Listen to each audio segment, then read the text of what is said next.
I'm Jonathan Clarke here on HEW Entertainment Radio. Very pleased to welcome my guest today on the show, Brandon Macgreggor. How you doing, sir? Doing good. Now you're out of Amarillo, Texas. What is the scene like in Amarillo with wrestling? Do you find that there's a lot of independent promotions in Amarillo and different places like that? There's two main promotions here in Amarillo. There's a top of NWA top of Texas, and you got THCW Nightmare Pro, who I wrestle for. Okay, and do you enjoy the experience of wrestling for them? Is it fun for you? Oh, wrestling very fun. That's why I got into the business because I love it. Yeah, did you have any inspirations getting into the business, like any legends that you idolized, any fan favorites that you had? I've always been a big fan of Rowdy Piper. He's always been the person I've looked up to. I had a chance to speak with Roddy Piper. I didn't have a chance to interview him though. Back about 3 or 4 years ago, and that was just when his daughter had gotten home from England. And one of the things that we got into discussion about was just the heritage of where I'm from, Newfoundland, here in Canada. And he was just such a down to earth person, just speaking to him. He spoke to me out of character, and I was just so appreciative of getting a chance to speak to him a couple of times that I did. Did you ever get a chance to meet him? I have never had a chance to meet him. That's one thing I would love to do.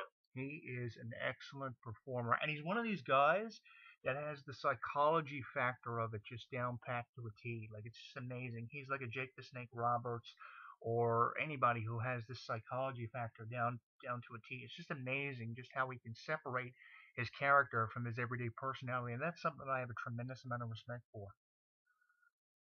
I would agree. I would agree. It's very, very hard for some guys to separate life from wrestling, and a lot of them just come in and say, "Well, this is me just turned up." No, you need to have a separate thing because if you don't, then life gets a little bit complicated. It does, and the thing is, I had a conversation with Ted DiBiase a number of years ago, and he said to me, these young wrestlers that are coming into the business, you can make an exception for people maybe 5, 10 years into the business, but you take a young wrestler who's been involved in the business for maybe 3 or 4 years, and they come in and they think that they know it all, and being on the independent circuit, it means something to them. They think it means something. And one thing that the point that Ted DiBiase was trying to make is the fact that you really have to make it to the professional level for the expectation of a fan to really go up. And do you agree with that? I do. I do. I somewhat. Being on the indie circuit, you do have some fans. You do have fans that'll notice you out and about. I actually made a trip here a while back to Georgia, and they had showed that I was going to be on there. And when I made that trip, I had somebody come up to me outside of the show, and before the show, I was even there, and they asked for an autograph. It was kind of surprising because not too many people actually recognize me outside of wrestling because I've been told I look completely different. You look completely different. Who did you get your gimmick from? Who came up with the idea for your gimmick that you use on the independent circuit? It's a very interesting gimmick. And of course, you can go to your Facebook page to see some photos and things like that. Who did you get your idea for your gimmick from, or was that just all just general instinct? That was all me, actually. Excuse me. That was all me. I've actually got a fan page as well, but the gimmick came from me because I just used my name, Brandon, and I'm related to William Wallace, so I wanted to go a little bit of heritage on that, and I've slowly progressed. At first, I was wearing a kilt to the ring, and people started calling me Rowdy Piper, and I mean, it was more of people making fun of me at times, so I just went ahead and kept going with what I knew in my heart was true, and I am Brandon Macgreggor, and there's a very fighting spirit there. And I am kind of what some people around Amarillo call the Scottish redneck.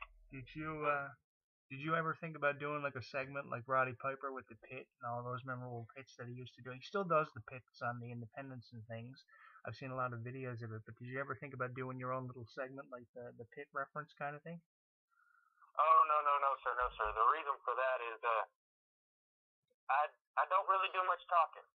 I let my ability in the ring do the talking for me, and I will.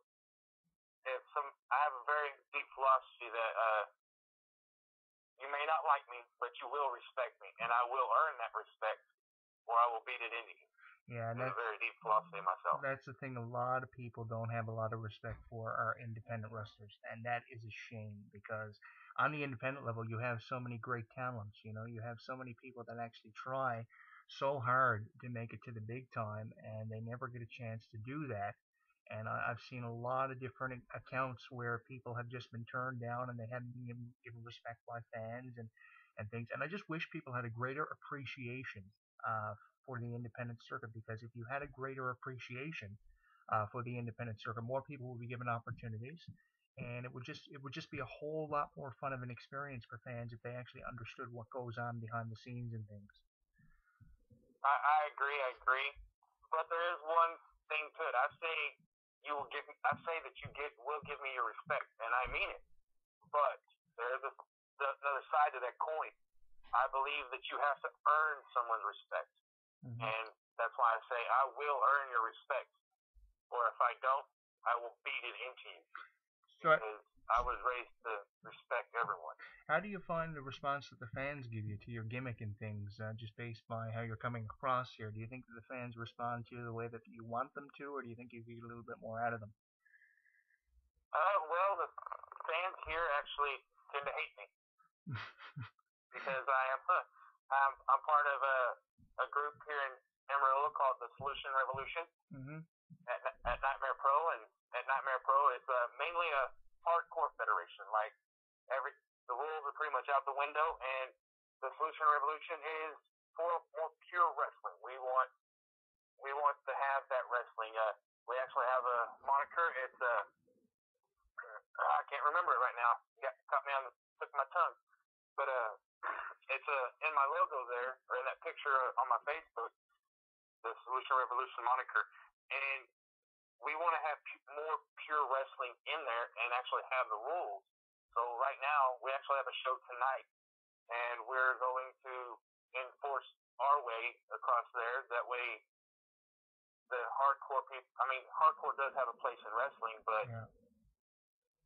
Yeah. it shouldn't consume wrestling. Wrestling is something that people have ability. Some people that are able to work with the crowd are able to work other workers.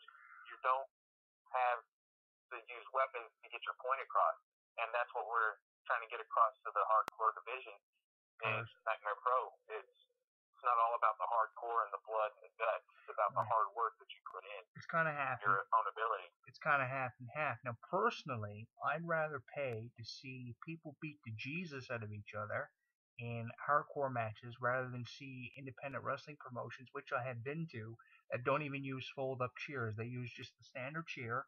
They set the chair up in the ring. They don't even unfold the chair, and they just probably DDT you or suplex you on the chair. That is a piece of shit. I would never want to see. I'd rather see, hardcore matches with actual chairs and just more detail put into them. And I think that's great that, you represent both hardcore and things like that. I think that, what it goes to is just the education of the promoter. The promoter will say, this is what a hardcore match is really all about. This is what, independent wrestling is really all about. But it's just an unskilled promoter that really has no idea what he's doing, I think. True. Now, at Nightmare Pro, like I said, they are mainly hardcore. And the Solution Revolution is about wrestling. But we are not above using their own tactics against them to show that, hey, this tactic isn't going to work for you. We're going to beat you with wrestling. Speaking about promoters, like, have you ever had a bad experience with promoters? I have. I had a couple of bad experiences with promoters. I was wrestling for one promoter, and he's actually kind of got some notoriety behind him because of his name. I'm not going to throw that name out there or anything, but I wrestled for him a couple of times, and he stiffed me out some money on that time. And then I've had some other ones that just didn't act too professional. They thought they were above the code. They thought they were above the business. They thought they were God's gift to wrestling. Yeah, and I actually have a post on my fan page that says everybody thinks that baseball, basketball, football, bull riding, hockey, they think all these sports are so hard, and they think they're the most physical sports in the world. Well, I disagree with that. The reason I do is because they've got, 6 months, a year, they've got all this time to become a family. and to be able to work together. Well, in the wrestling business, you have maybe 15 minutes tops to become a family, and by that I mean that includes the DJ, that includes the security, that includes the ring announcer, the referee, the managers, the wrestlers. Everybody needs to become a family and include the fans into that family for it to work, because without any one of those things, nothing's going to work, and it's not going to be that great experience that everybody experiences and makes them keep coming back. And I mean, really, what it comes down to is, how are you supposed to trust somebody you've never worked with in 15 minutes? Exactly, and that is a bond, and those bonds, they become lifelong, because you don't forget those people. No. It's a very hard thing to do. Is, I mean, you're getting into the ring, and you are putting your life on the line in the ring. It has been proven time and time again. There have been numerous people that have died in a wrestling ring during wrestling shows. May those people rest in peace and God bless them. But with that being known, you've got to be able to put your trust into these guys, and you, like I said, 15 minutes tops, and you have to build a family bond with them. And it's very difficult to do that, especially when you're working with someone who's unskilled, as opposed to probably years of experience that you have, and you're working with this idiot that really doesn't have any idea what he's doing. Exactly. And for that reason, it takes somebody that has people like Christopher Daniels. He on TNA, he's named himself as the ring general. So, I mean, it takes ring generals to lead these new guys and show them the way and show them the code.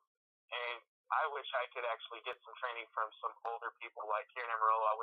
I've actually sat down and talked a little bit with Terry Funk, but I wish I could actually sit down and get in depth with the business with people like Terry Funk, like Ted DiBiase. I would love to sit down with Rowdy Piper, being an idol of mine, and just